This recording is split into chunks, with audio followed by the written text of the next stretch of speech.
ಇವತ್ತು ನಾವು ಮುಡಿಗೇರಿ ಕ್ಷೇತ್ರದ ಬಗ್ಗೆ ಆಳವಾಗಿ ಮಾತಾಡೋಣ. ಇದೊಂದು ಡೇಟಾ ಆಧಾರಿತ ವಿಶ್ಲೇಷಣೆ. ಇಲ್ಲಿ ಆಡಳಿತದಲ್ಲಿರೋ ಸವಾಲುಗಳೇನು ಮತ್ತು ಜನರ ನಂಬಿಕೆಯನ್ನ ಮತ್ತೆ ಗಳಿಸೋದು ಹೇಗೆ ಅನ್ನೋ ದಾರಿಯನ್ನ ಹುಡುಕೋ ಪ್ರಯತ್ನ ಮಾಡೋಣ. ನೋಡಿ, ಭಾರತವನ್ನ ಅರ್ಥ ಮಾಡ್ಕೋಬೇಕು ಅಂದ್ರೆ ಮೊದಲು ಅದರ ಒಂದೊಂದು ಕ್ಷೇತ್ರವನ್ನು ಅರ್ಥ ಮಾಡ್ಕೋಬೇಕು. ನ್ಯೂಸ್ ಚಾನೆಲ್ ಹೆಡ್ಲೈನ್ಗಳನ್ನ ಮೀರಿ ನೆಲದ ಮೇಲಿರೋ ನಿಜವಾದ ಸ್ಥಿತಿಗತಿಗಳನ್ನ ನಾವು ನೋಡಬೇಕಾಗುತ್ತೆ. ಹಾಗಾದ್ರೆ ಮೂಲ ಪ್ರಶ್ನೆಗೆ ಬರೋಣ. ಜನರ ನಂಬಿಕೆಯನ್ನ ಗಳಿಸೋದು ಹೇಗೆ? ಇದು ಬರೀ ಒಂದು ರಾಜಕೀಯ ಸವಾಲಲ್ಲ ನೋಡಿ, ಇದು ಒಳ್ಳೆ ಆಡಳಿತದ ಅಡಿಪಾಯ. ಇವತ್ತಿನ ನಮ್ಮ ಈ ಇಡೀ ವಿಶ್ಲೇಷಣೆಯ ಕೇಂದ್ರಬಿಂದುವೇ ಈ ಪ್ರಶ್ನೆ. ಸರಿ, ಹಾಗಾದ್ರೆ ಬನ್ನಿ ಮುಡಿಗೇರಿಯ ಹೃದಯವನ್ನ ಅರ್ಥ ಮಾಡ್ಕೊಳ್ಳೋಣ. ಅಲ್ಲಿನ ಮಣ್ಣು, ಅಲ್ಲಿನ ಜನ, ಅದರ ನಿಜವಾದ ಅಸ್ಮಿತೆ ಏನು ಅಂತ ನೋಡೋಣ. ಈ ಕ್ಷೇತ್ರವನ್ನ ನೋಡಿದಾಗ ಒಂದು ವಿಷಯ ಸ್ಪಷ್ಟವಾಗುತ್ತೆ.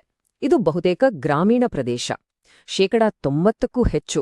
ಅಷ್ಟೇ ಅಲ್ಲ, ಇಲ್ಲಿ ಪರಿಶಿಷ್ಟ ಜಾತಿ ಮತ್ತು ಪಂಗಡಗಳ ಜನಸಂಖ್ಯೆ ಕೂಡ ಗಮನಾರ್ಹ ಪ್ರಮಾಣದಲ್ಲಿದೆ. ನೆನ್ಪಿಡಿ, ಇವು ಬರೀ ನಂಬರ್ಗಳಲ್ಲ, ಇವು ತಮ್ಮದೇ ಆದ ನಿರ್ದಿಷ್ಟ ಅಗತ್ಯಗಳನ್ನ ಹೊಂದಿರೋ ಸಮುದಾಯಗಳು.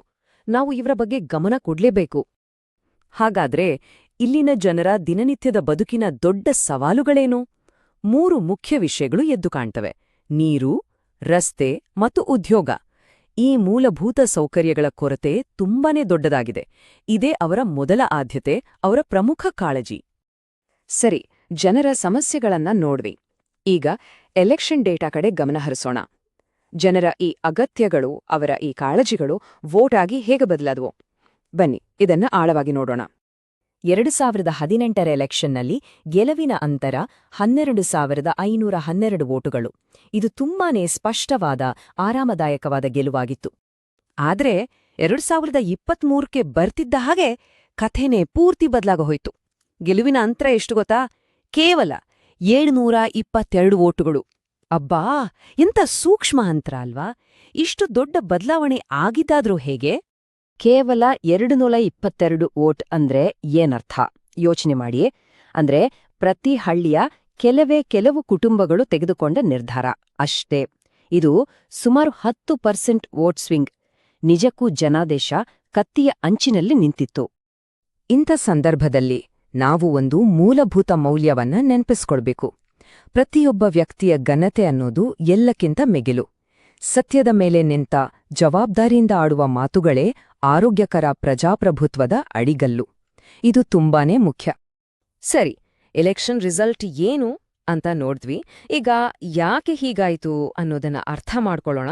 ಇದ್ರ ಹಿಂದಿರುವ ವ್ಯವಸ್ಥಿತ ಕಾರಣಗಳನ್ನ ಹುಡ್ಕೋಣ ಬನ್ನಿ. ಒಂದು ವ್ಯವಸ್ಥೆಯ ಆಂತರಿಕ ಬಲ ಮತ್ತು ದೌರ್ಬಲ್ಯಗಳನ್ನ ನೋಡಿದ್ರೆ, ಕೇಂದ್ರ ಸರ್ಕಾರದ ಸ್ಕೀಮ್ಗಳು, ದೊಡ್ಡ ಇನ್ಫ್ರಾಸ್ಟ್ರಕ್ಚರ್ ಫಂಡಿಂಗ್ ಇವೆಲ್ಲ ಪ್ಲಸ್ ಪಾಯಿಂಟ್ಸ್. ಆದ್ರೆ ಸ್ಥಳೀಯವಾಗಿ ಜನರ ಜೊತೆಗಿನ ಸಂಪರ್ಕದ ಕೊರತೆ ಮತ್ತು ಕಲ್ಯಾಣ ಯೋಜನೆಗಳ ಬಗ್ಗೆ ಜನರಲ್ಲಿ ಬಂದಿರುವ ಒಂದು ರೀತಿಯ ಆಯಾಸ, ಇವು ವೀಕ್ನೆಸ್ ಆಗಿ ಕಾಣ್ತವೆ.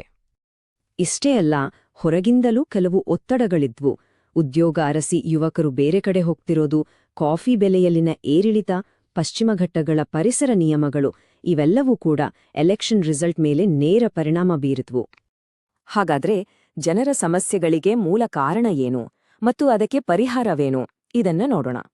ಈಗ ನೋಡಿ, ವೆಲ್ಫೇರ್ ಫಟೀಗ್ ಅಂದ್ರೆ ಬರೀ ಹಳೆ ಭರವಸೆಗಳು. ಇದಕ್ಕೆ ಯುವಕರಿಗೆ ಸ್ಕಿಲ್ ಗ್ರಾಂಟ್ಸ್ನಂತಹ ಹೊಸ ಯೋಜನೆಗಳು ಬೇಕು. ಹಾಗೆ ಉದ್ಯೋಗದ ಸಮಸ್ಯೆಗೆ ಸ್ಥಳೀಯವಾಗಿ ಒಂದು ಅಗ್ರಿಟೆಕ್ ಮತ್ತು ಟ್ರೇನಿಂಗ್ ಹಬ್ ಸ್ಥಾಪಿಸೋದು ಒಂದು ನಕ್ಕರವಾದ ಪರಿಹಾರ ಆಗ್ಬಲ್ಲದು. ಓಕೆ, ಇಲ್ಲಿಯವರೆಗೆ ಸಮಸ್ಯೆಯನ್ನ ವಿಶ್ಲೇಷಣೆ ಮಾಡಿದ್ವಿ. ಈಗ ಪರಿಹಾರದ ಕಡೆಗೆ ಹೋಗೋಣ. ಒಂದು ಸ್ಪಷ್ಟವಾದ ಡೇಟಾ ಆಧಾರಿತ ಆಕ್ಷನ್ ಪ್ಲಾನ್ ಹೇಗಿರಬೇಕು ಅಂತ ನೋಡೋಣ. ಈ ಆಕ್ಷನ್ ಪ್ಲಾನ್ನಲ್ಲಿ 3 ಮುಖ್ಯ ಪ್ರಾಜೆಕ್ಟ್ಗಳಿವೆ. ಮೊದಲನೇದು NH73 ಅಪ್ಗ್ರೇಡ್. ಇದರಿಂದ ಕೃಷಿ ವ್ಯಾಪಾರಕ್ಕೆ ದೊಡ್ಡ ಉತ್ತೇಜನ ಸಿಗುತ್ತೆ. ಎರಡನೇದು ಹೇಮಾವತಿ ವಾಟರ್ ಪೈಪ್ಲೈನ್. ಇದರಿಂದ ಮನೆ ಮನೆಗೆ ಕುಡಿಯೋ ನೀರು. ಮೂರನೇದು ಒಂದು ಆಗ್ರೋ ಪ್ರಾಸೆಸಿಂಗ್ ಹಬ್. ಇದರಿಂದ ಸಾವಿರಾರು ಸ್ಥಳೀಯರಿಗೆ ಉದ್ಯೋಗ. ನೋಡಿ, ಪ್ರತಿಯೊಂದು ಪ್ರಾಜೆಕ್ಟ್ಗೂ ಸ್ಪಷ್ಟವಾದ ರಿಟರ್ನ್ ಆನ್ ಇನ್ವೆಸ್ಟ್ಮೆಂಟ್ ಇದೆ. ಈ ದೊಡ್ಡ ಪ್ರಾಜೆಕ್ಟ್ಗಳು ಬರೀ ಭರವಸೆಗಳಲ್ಲ, ಇವು ಆಡಳಿತದ ನಿಜವಾದ ಆಸ್ತಿಗಳು. ಯಾಕಂದ್ರೆ ಇವು ಮೌಲ್ಯಯುತವಾಗಿವೆ, ವಿರಳವಾಗಿವೆ ಮತ್ತು ಬೇರೆಯವರು ಸುಲಭವಾಗಿ ಕಾಪಿ ಮಾಡೋಕ್ಕಾಗಲ್ಲ. ಇದೇ ಒಂದು ವಿಶ್ವಾಸಾರ್ಹ ಆಡಳಿತದ ಭರವಸೆಯ ಅಡಿಪಾಯ ಆಗ್ಬಲ್ಲದು. ಇವತ್ತಿನ ಆಧುನಿಕ ಆಡಳಿತದಲ್ಲಿ ಡೇಟಾ ಮತ್ತು ಘನತೆ ಎರಡೂ ಒಟ್ಟಿಗೆ ಸಾಗ್ಬೇಕು. ಭಾರತದ ಡಿಪಿಡಿಪಿ ಫ್ರೇಮ್ವರ್ಕ್ ಪ್ರಕಾರ ಜನರ ವೈಯಕ್ತಿಕ ಮಾಹಿತಿಯನ್ನ ಅವರ ಒಪ್ಪಿಗೆ ಪಡೆದು ಯಾವ ಕಾರಣಕ್ಕೆ ತಗೊಂಡಿದೀವೋ ಅದಕ್ಕೆ ಬಳಸಬೇಕು. ಅದನ್ನ ಜವಾಬ್ದಾರಿಯಿಂದ ರಕ್ಷಣೆ ಮಾಡಬೇಕು. ಹೀಗೆ ಮಾಡಿದಾಗ ಮಾತ್ರ ಸರ್ಕಾರ ಮತ್ತು ಜನರ ನಡುವೆ ನಂಬಿಕೆ ಬೆಳೆಯುತ್ತೆ. ಹಾಗಾದ್ರೆ ಈ ಇಡೀ ವಿಶ್ಲೇಷಣೆಯ ಸಾರಾಂಶ ಏನು? ಆ ಸಣ್ಣ ಗೆಲುವಿನ ಅಂತರ ಇದೆಯಲ್ಲ, ಅದೊಂದು ಎಚ್ಚರಿಕೆ ಗಂಟೆ ಮಾತ್ರವಲ್ಲ, ಅದು ಹೆಚ್ಚು ಜವಾಬ್ದಾರಿಯುತ, ಹೆಚ್ಚು ಪಾರದರ್ಶಕ ಆಡಳಿತ ನೀಡಲು ಸಿಕ್ಕಿರುವ ಒಂದು ಆವಾಹನ.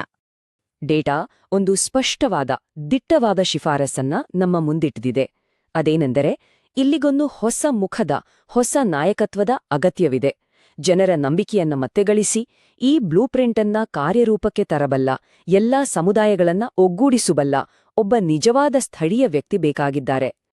ಹಾಗಾದ್ರೆ ನಯಾ ಮುಡಿಗೇರಿ ಅಂದ್ರೆ ಏನು? ಅದರ ಕಲ್ಪನೆ ಹೇಗಿರ್ಬೇಕು? ಅದು ನೀರು, ರಸ್ತೆ, ಉದ್ಯೋಗ ಈ ಥರದ ಮೂಲಭೂತ ಸಮಸ್ಯೆಗಳೆಲ್ಲ ಬಗೆಹರಿದಿರೋ ಒಂದು ಕ್ಷೇತ್ರ. ಜನರ ಅಗತ್ಯಗಳಿಗೆ ನೇರವಾಗಿ ಸ್ಪಂದಿಸುವ ಒಂದು ಭವಿಷ್ಯ. ಅದೇ ನಯಾ ಮುಡಿಗೇರಿ.